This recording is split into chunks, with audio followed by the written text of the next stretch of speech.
No, you're looking at it completely backwards. I mean, you are utterly ignoring the actual reality of the people sitting in the seats. Am I? Because from where I'm sitting, you're romanticizing a bloody circus act. Let's just be honest with ourselves. And, with you sitting right there listening to this absolute nonsense. It is not nonsense. Wait, hear me out. You want to talk about early cinema? And I mean specifically before the late 20s. It was a gimmick. It was literally a sideshow. You are treating a flickering, grainy 1927 thriller about a bloke in a foggy boarding house like it's the Bloody Louvre. That is rubbish, mate. Complete and utter rubbish. You're judging it from your comfy, climate-controlled chair a literal century later. I am judging it by the reality of the time. You're talking about an era plagued by smog that would literally choke a horse. Exactly, which is why... Let me finish. We are talking about the aftermath of the First World War. There is actual hunger in the streets. The Spanish flu has just absolutely ravished the population. And half the time, these little picture palaces barely had proper electricity to keep the projectors running. Do you even know what it was like inside one of those places? It was an escape. That's the whole point. It was a hazard. It was a messy, unrefined, flickering nightmare in what was essentially a glorified tent. You've got the smell of damp wool, unwashed bodies, and the extremely volatile scent of nitrate film, which, by the way, was highly explosive. I know it was explosive, but... The projectors used carbon arc lamps, 2 rods of carbon with an electrical charge jumping between them to create light. It sputtered, it smoked, it literally spat hot sparks onto the floor. And you sit there telling me that this primitive, dangerous environment was the cradle of modern high art. They wanted a cheap thrill for a penny, mate. Don't dress it up as a cultural renaissance. Wait, hold on a second. Just hold on. That visceral, dangerous environment is exactly why the film we are arguing about is the absolute bedrock of modern cinema. Oh, here you go. No, I mean it. I've got the roadmap right in front of me. Cinema, the magic vehicle, a comprehensive guide.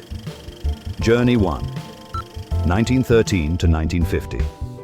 And right here, smack in the middle of all that smog, the hunger, and that sputtering carbon light you're so deeply cynical about, sits Alfred Hitchcock's The Lodger, a story of the London fog, based on the novel by Marie Adelaide Belloc Lowndes. Right. This isn't some bloke throwing cheap shadows on a wall to distract a few factory workers, all right? This is a properly genius masterpiece. Yeah. It birthed the modern thriller as we know it. Are you joking? A masterpiece. It is absolutely a Well, masterpiece. it's a bit overhyped, if you want my honest opinion. Overhyped. Yes, overhyped. It's dodgy in places, it's incredibly rough around the edges, and frankly, Hitchcock was just throwing everything at the wall to see what would stick. You can't be serious. I am dead serious. It's an interesting historical footnote, I'll give you that much, but calling it a genius masterpiece is just you falling for 100 years of carefully curated marketing. It is not marketing. You're looking at it through the lens of what Hitchcock became, right? Not what he was actually doing in 1926. Right, okay. You sitting there listening, grab a pint, because we are going to be here a while. We certainly are. You think it's overhyped? You think it's a footnote? Let's actually look at the setup. Let's look at the reality he built. London, at the beginning of the 20th century. The whole city is absolutely terrorized by a serial killer. They call him the Avenger. Ah, highly original name, that. Let me finish setting the scene. He strikes regularly. Yeah. Every single Tuesday, without fail. Very punctual for a maniac. He always murders a blonde woman. He wears a long black cape, and he carries a black valise. And the genius of this isn't just the killer, it's the actual environment. Hitchcock makes the fog itself a character. Well, if the fog was free, wasn't it? We aren't talking about a light mist here. We are talking about the infamous London pea supers. The smog was so thick with coal dust and sulfur that it turned the air a sickly yellow-green. You literally couldn't see your own hand in front of your face. Which is why people were miserable. Yes, and sound was deadened. The atmosphere is thick. You can practically choke on the fog and the fear. The city is essentially a giant claustrophobic trap. And into this utter panic, walking out of the swirling yellow mist, comes Jonathan Drew. Played by Ivor Novello. Oh. Which, by the way, already ruins any genuine suspense. Wait, what? How does casting the leading man ruin the suspense? Because he was the biggest matinee idol of his day. So he was a massive heartthrob. You know perfectly well they aren't going to make the wildly popular, handsome theater star the actual child-murdering, woman-slashing killer. It's box office suicide. That doesn't... It's like casting a modern-day pop idol and trying to convince the audience he's secretly Hannibal Lecter. You know he's innocent from the minute he steps on screen. That is entirely missing the point of how Hitchcock plays the audience. Yes, the audience wants him to be innocent because he's Ivor Novello. Exactly. But Hitchcock does everything in his power to make you doubt him. He weaponizes Novello's popularity. Look at the plot. He rents a room in the house of Mr. and Mrs. Bunting, and this lodger, he perfectly matches the killer's description. Well, conveniently, yes. He's incredibly pale, he's twitchy, he's nervous. He comes out of the fog covering his lower face with a scarf like some sort of phantom. And then he does the most mental thing. Oh, I know what you're going to say. The very first night he's there, he goes into his rented room and turns all the portraits of blonde women towards the wall. Which is absolutely ridiculous behavior. I mean, who does that? It's brilliant psychological buildup. It's pantomime. No, think about it logically. Just imagine you're living in London. There's a maniac slashing women to ribbons every single Tuesday. Right. You take in a flatmate to help pay the bills, because as you said, the economy is rubbish and people are hungry. The second this bloke moves in, he goes around turning all your family photos to the wall. I'd kick him out immediately. You'd think he was absolutely mental. You'd Yeah. be terrified. It's what Hitchcock does best. The perfidious arrangement of situations. He forces you into the shoes of the Buntings. You are living with a monster, and you desperately need his rent money. That's a bloody shambles of a plot, is what it is. You call it a perfidious arrangement. I call it incredibly lazy writing. Lazy. Yes. It is a string of conveniences designed to string along an audience that didn't know any better yet. Let's talk about the rest of the house, shall we? You've got Joe, the policeman who is supposedly working the Avenger case. Yeah, Joe. And Joe just so happens to be engaged to Daisy, the Bunting's daughter. Right. A classic love triangle to heighten the stakes. It brings the macro-level terror of the city right into the dining room. It's brilliant framing. It's cheap melodrama dressed up as a thriller. Look at Joe's character. Joe isn't some brilliant detective tracking down a criminal mastermind. He's a jealous, sulky bloke. He's flawed, yes. Flawed. He sees this handsome, pale, wealthy stranger buying his fiancée expensive trifles, buying her dresses, making eyes at her over the breakfast table, and Joe just throws his toys out of the pram. That's human nature. He uses his police badge not to protect the city from a serial killer, but to settle a petty domestic rivalry. That's the brilliance of it. No, it's soap opera. He starts planting suspicion in Mrs. Bunting's mind solely because he's insecure. He literally says to her, he's a bit of a queer fish, isn't he? Just to stir the pot. Because he's suspicious. Because he's jealous. And Mr. Bunting, a respected member of the waiting profession, mind you, is just outraged that some stranger is buying Daisy shiny things. It's an EastEnders plot. Yeah. It's a bloke being territorial over his girl. You're completely missing the sociological nuance of the era. Okay, That's exactly why it works. sociological nuance. Yes. It grounds the terror in domestic working class reality. It's not some abstract battle between a super cop and a supervillain. It's happening over a cup of tea. A very melodramatic cup of tea. The jealousy of Joe is the catalyst that turns ambient paranoia into targeted action. Hitchcock is showing us how personal grievances weaponize our fears. Joe represents a very specific type of toxic, possessive masculinity. Oh, please do not bring modern buzzwords into a 1920s silent film. Toxic masculinity, give me a break. It's true. What else do you call a police officer who leverages the terrifying myth of a serial killer to try and legally eliminate his romantic rival? I call him a bit of a tosser, but it doesn't make it high art. He's supposed to be the law, the protector. Instead, he sees Daisy drifting away from him. He sees his working-class pride being wounded by this posh weirdo, and he decides to frame him, or at least intensely investigate him, out of pure spite. Because the lodger is acting like a lunatic. It is incredibly dark and cynical for its time. It shows the police not as heroes, but as flawed, jealous, dangerous men who have the power of the state behind their personal grudges. It's just a bloke being a git because his girl is looking at Ivor Novello. You are desperately trying to elevate a standard, penny dreadful potboiler into some sort of grand sociological treatise. They're really not. You are. You're reading far too much into a script that was likely banged out in a fortnight by some studio hacks. The script is just the vehicle. The true genius is how he forced the audience to feel that plot. You want to talk about cheap. You want to talk about circus acts. I do, yes. Let's talk about the physical making of this film, because this is where your whole gimmick argument gets entirely dismantled. Oh, please, enlighten me. This film is a technical marvel, a sprawling 2,341 meters of celluloid. Which was far too long for a thriller, frankly. Wait. Listen to the mechanics of what they actually achieved. Yeah. He brought in these absolute wizards for the visual construction. Cinematography by Gaetano di Ventimiglia and Hal Young. Good lads. Art direction by C. Wilfred Arnold and Bertram Evans. This team didn't just point a camera at a stage play. They built something completely unprecedented. You say it's a circus tent. Let's talk about the transparent ceiling scene. Oh, here we go. The infamous glass floor. Yes, the glass floor. Put yourself in the director's chair in 1926. Right? It is a silent film. You cannot hear the lodger pacing ominously upstairs. You do not have the luxury of Foley artists or creaking floorboard sound effects or a brooding string score to tell the audience, hey, there's a heavy, menacing presence right above our characters. So what does Hitchcock do? He does a parlor trick. He innovates. He physically constructs a transparent ceiling. He gets Arnold and Evans to build a 1-inch thick plate glass floor suspended right over the set of the Bunting's downstairs parlor. I know how they shot it. He places his massive heavy camera down below, pointing straight up. And then he has Ivor Novello walk back and forth on this glass. But here's the mechanical brilliance of it. They couldn't just shoot it. Because the glare? Exactly. The glass reflected the studio lights. So they had to strategically position these massive, intensely hot arc lights just right, bouncing the light to eliminate the soles of Novello's shoes without creating glare on the glass. So they managed basic lighting? He replaces an acoustic effect with a purely visual effect in a way that is spot on. He translates sound into sight. I mean, I am gobsmacked by the technical problem solving every time I see it. It proves it's a mature silent film that was already pushing at the boundaries, anticipating the sound era. Hold on a second. Stop right there. Gobsmacked.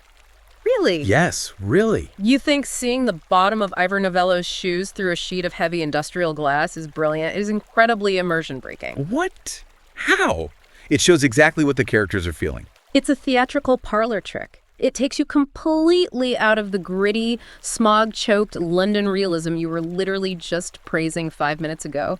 Look, ask yourself, and I'm asking you, the listener, if you were sitting in a grimy, damp London boarding house, eating your porridge, and you looked up and saw a transparent glass ceiling with a bloke pacing on it, you'd laugh, wouldn't you? They aren't literally seeing a glass ceiling in the story. It's absurd. It's a visual metaphor for the audience. So that's exactly my point. It draws massive, flashing neon attention to the camera. It screams, look at me, I'm a clever director making a film. Look at my fancy glass floor. No, it creates tension. It breaks the fourth wall entirely.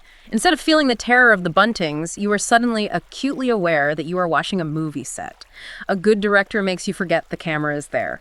Hitchcock is practically doing jumping jacks behind the lens, begging for applause. It does not serve the story, mate. It serves his ego. That is the most uncharitable, cynical reading of a pioneering camera technique I have ever heard. It's an expressionistic representation of psychological weight. It's a bloke walking on a window. They feel his presence bearing down on them.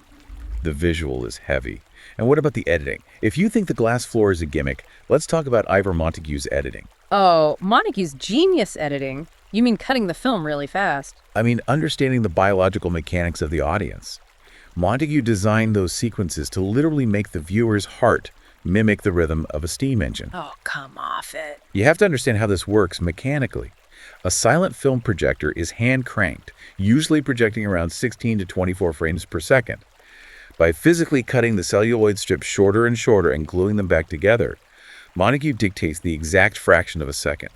An image stays on the retina. Right, editing. We all know what editing is. It's called persistence of vision.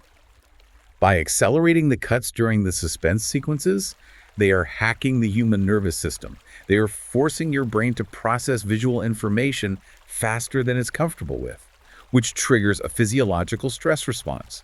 Your heart rate spikes. It's visceral. It's a gimmick. They cranked the handle faster to make people gasp in the dark. It works. It's the equivalent of a modern director just blasting a loud noise for a jump scare. Oh, look! I cut the film really short and made you flinch. That is not high art, mate. It's a physiological trick. You aren't creating genuine emotional terror. You are just abusing the optic nerve. All cinema is a physiological trick. Yeah. It is literally just static pictures moving fast enough to trick your brain. But The Lodger synthesizes that trickery perfectly with the narrative tension. Synthesizes. Synthesizes is a very polite, very generous word for what he actually did. What do you mean? Let's talk about where he synthesized it from, shall we? Because this entire masterpiece you're defending was basically stolen from Berlin. Are you joking? Stolen? Absolutely nicked. Wholesale. The book you're quoting from, Cinema, the Magic Vehicle, literally points out that the film feels very German in style. And there's a very good reason for that. Because he was influenced by them. Hitchcock didn't invent this visual language in a vacuum. He went to Germany. He did a stint at the UFA studios in Babelsberg, right outside Berlin. He sat there and watched what the masters of German Expressionism were doing, and he took meticulous notes. He learned his craft. That's what directors do. That's how art works. He took their entire aesthetic. Let's explain what German Expressionism actually is mechanically for a second. After the First World War, the Weimar Republic was economically and psychologically devastated. Right. Their cinema reflected that trauma. They didn't want realism. They wanted to paint the physical world to match the broken, jagged psychology of the characters. So they used chiaroscuro lighting. Massive, blinding arcs, casting deep, pitch-black, unnatural shadows. They used distorted sets, odd angles. It was brilliant. Yes, when the Germans did it, Hitchcock watched this, packed a suitcase full of Weimar cinema techniques, came back to England, and just slapped a London fog over it. It is absolutely not derivative. Let me finish. Look at the specific way the actors are directed to move in The Lodger. It's highly exaggerated, almost theatrical. Because it's a silent film. And the whole theme of rumor propagation, the way the mob moves, the way the crowd acts as a single terrifying organism, it strongly, and I mean strongly, recalls Fritz Lang's Metropolis. Oh, now he stole from Metropolis. Lang pioneered that exact mechanical, synchronized choreography of the extras to show the loss of individuality. Hitchcock just went to Berlin, watched Metropolis or M or any of the other expressionist masterpieces, and essentially did a British cover version. That is rubbish, mate. Complete rubbish. Yeah? You cannot call adapting a visual style stealing. Every single artist learns from their contemporaries. There's learning, and then there's photocopying. Yes, he observed the UFA studios, but he brought it back and applied it to a uniquely British context. He didn't just copy the Germans. He took the expressionist anxiety, that deep, abstract societal dread, and he mapped it onto a highly specific, concrete, Jack the Ripper-style London mystery. That is synthesis. It's tracing over someone else's drawing. No. Taking abstract German lighting and applying it to an English boarding house is exactly why he is the master of suspense. He knew how to take the visual language of madness from the continent and ground it in a setting that the British public recognized as their own backyard. I think you're giving him way too much credit. The tools belong to the medium. Look at how he uses the shadows of the window panes. When Novello is looking out the window, the shadow of the wooden frame falls across his face to look exactly like a cross. It is foreshadowing his martyrdom at the hands of the mob at the end of the film. Very subtle. That is pure Hitchcock using lighting for narrative purpose. Or it's pure German expressionism applied by a bloke who just learned what a hard shadow was and thought, oh, a cross, that's incredibly subtle, they'll love that. Right. You're giving him too much credit for a visual style that was already fully formed and perfected across the channel. He took someone else's tools because he didn't have his own yet. I cannot believe you're trying to strip Hitchcock of his credit for this. It's mental. I'm just looking at the facts. You are determined to hate this film. Let's take a philosophical detour then, since you think the visuals are just stolen goods and the plot is an EastEnders soap opera.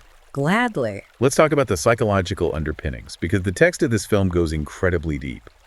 The source material highlights this bizarre, fascinating connection to classical mythology, specifically Ovid's Metamorphoses. Oh, please, do not bring academic waffle into the pub. Hear me out. It is crucial to understanding the killer. The book explicitly references the myth of Pygmalion. Do you remember the myth? Yes, the Roman poet. Publius Ovidius, Naso. Naso. Publius Ovidius Naso. Whatever, shut up. Don't correct my Latin. Well, you got it wrong. I know the bloody myth. Pygmalion, the sculptor from Amethyst in Cyprus.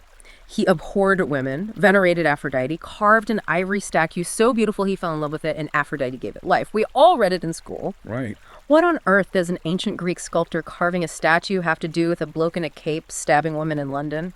Everything. It is the core metaphor of the killer. Think about the mechanics of what the Avenger is doing. He specifically and exclusively targets blonde women. Why? Because he is violently trying to control, mold, or destroy a specific ideal of a woman. He is a twisted, inverted Pygmalion. An inverted Pygmalion. Yes. Yeah. Listen, Pygmalion took an inanimate object, a piece of ivory, and carved it into his perfect ideal of a living woman. Yes, we established that. The Avenger is doing the exact opposite. He is taking living, breathing women who fit his aesthetic obsession, the golden hair, the specific look, and he is turning them into corpses. He is turning them back into objects. He is freezing them in time because he hates the reality of women, just like Pygmalion did. You have got to be kidding me. You are reaching so far, you're going to pull a hamstring. I am not reaching. That is pure academic waffle. It really is. It's right there in the subtext. The killer is an artist of death. And it connects beautifully to Hitchcock's overarching theme of the unjust accusation, which he explores for his entire career all the way up to The Wrong Man in 1957 and North by Northwest. The unjust accusation. Yes, the entire film is a moral trap for the audience. And I'm putting this to you, listening right now. Think about the mechanics of the dilemma. If you were in Mrs. Bunting's shoes... I'd kick him out. No, listen to the track. You've got a killer on the loose killing blondes. Your daughter Daisy is a beautiful blonde. You have this incredibly pale, nervous bloke pacing the floorboards upstairs, turning pictures to the wall, sneaking out into the thick fog at night with a black medical bag. Right. Would you turn him into the police? Obviously. Yes, without hesitation. But would you risk being wrong? Think about the legal and social reality of 1920s London. If you call the police and Joe comes round and they drag this man out in handcuffs and he's innocent, you've ruined a man's life. His reputation is destroyed. Better his reputation than my daughter's life. Exactly. Yeah. On the flip side, if you don't call the police out of politeness or greed for his rent money and he is guilty, your daughter is dead. It is a brilliant, agonizing moral dilemma.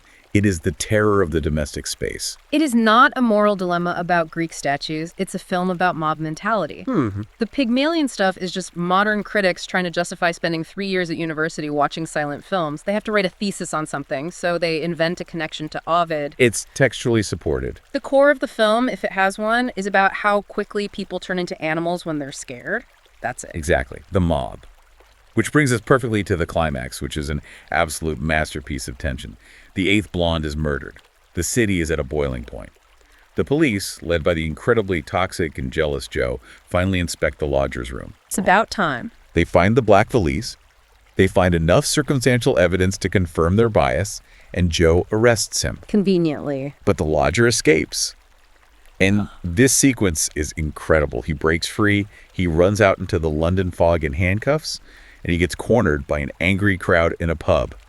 They chase him down the street, and he was nearly lynched on the iron railings. Yeah, the railing scene. The visual of him hanging there, the cuffs caught on the iron spikes, the mob swarming him like insects, I mean, it's horrifying. And here is where your masterpiece completely falls apart into a bloody shambles. Wait. No, hold on. I listened to your Greek statue theory. It's my turn. Let's look at the actual mechanics of this climax. He's hanging by his handcuffs. The mob is literally tearing his clothes off. They are seconds away from beating him to death on the pavement. The tension is unbearable. And suddenly what happens? Plot twist. A message arrives. A telegram or a phone call to the police station or whatever convenience they used. The real murderer has just been arrested. Yes. Somewhere else entirely, off screen. It subverts expectations. It denies the audience the catharsis of seeing the killer caught. It's a cop-out. It is the literal definition of a deus ex machina. Hitchcock paints himself into a corner, has the mob about to kill his leading man, and then just waves his hands and says, "Oh, never mind, we caught the real guy in another postcode. Panic over." It makes the mob look foolish. That's the point. And then, to make it even worse, we get the exposition dump. We find out the lodger was only acting suspiciously, sneaking out at night, carrying a black bag, mapping out the murders, because he was secretly hunting the Avenger himself.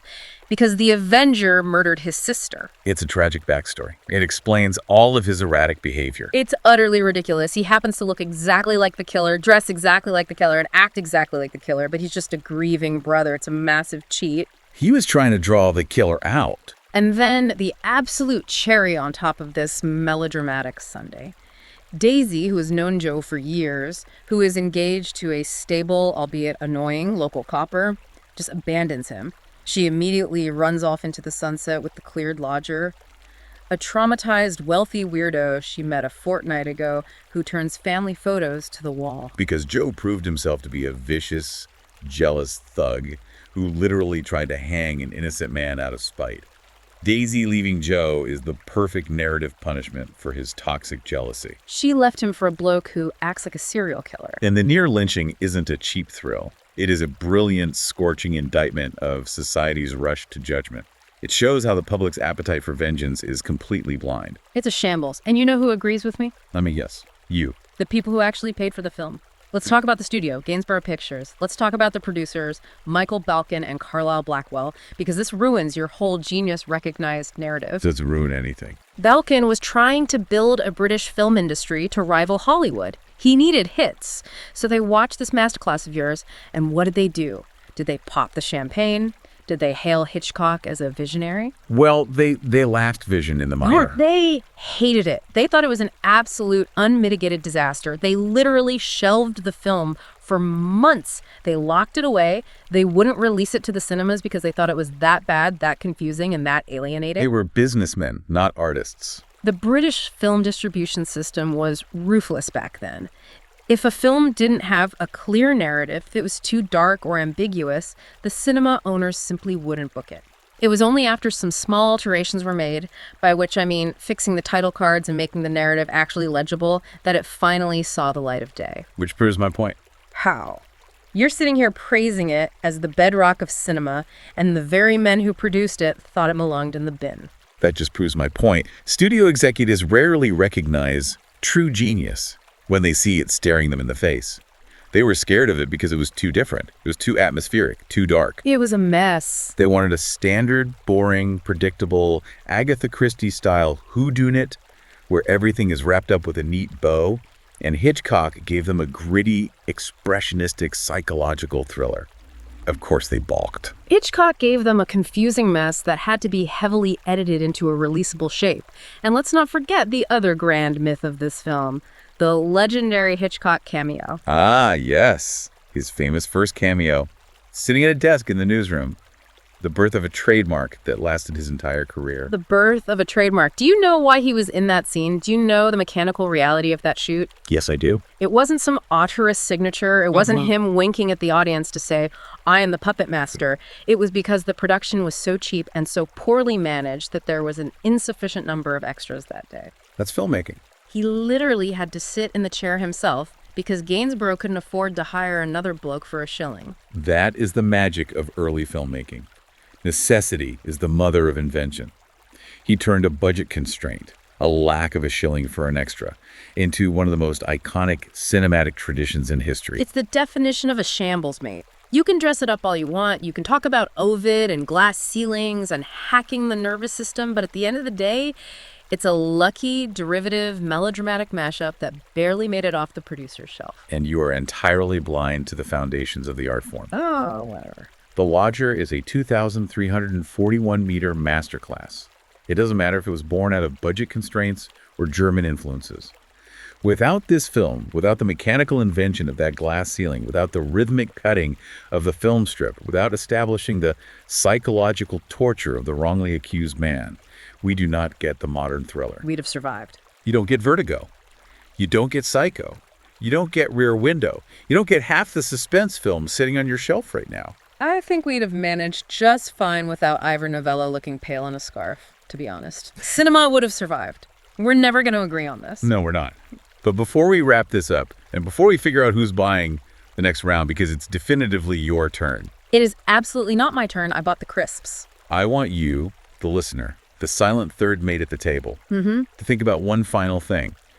You've heard the debate. You've heard the expert complain about the neat little ending where the real killer is magically caught off screen and the innocent, wealthy lodger walks away into the sunset, the beautiful Daisy. The ridiculous, highly convenient ending. But think about the conveniences of that plot. Think about it logically. Yeah. The lodger claims he was just hunting the man who killed his sister, but he matched the description perfectly. Well, yeah. He had the long black cape. He had the specific black valise. He had the scarf covering his face. He had a deeply bizarre, almost violent obsession with blonde women turning their faces to the wall. Where are you going with this? What if that telegram to the police station was a mistake? What if the police, desperate to calm the rioting city, desperate to close the case and look like heroes, simply arrested the wrong man for the 8th murder? Oh, that's dark. Think about the mechanics of the justice system then. What if they hanged some poor innocent sod on the other side of London just to close the books? Yeah. While the real Avengers stood shivering up Bunting's hallway, completely cleared of all charges, smiling. Right. And Daisy, poor, naive, blonde Daisy, just walked off into the foggy sunset holding hands with a monster. Think about that next time you trust a happy ending in a Hitchcock film. Right, that's enough of that. I need a pint. You're buying. I bought the last 3. You drank half of them yourself. Yeah. And anyway, if you think I'm paying after having to listen to you defend a health and safety violation like a glass floor for an hour, It's a cinematic milestone. it's a hazard. Get your wallet out.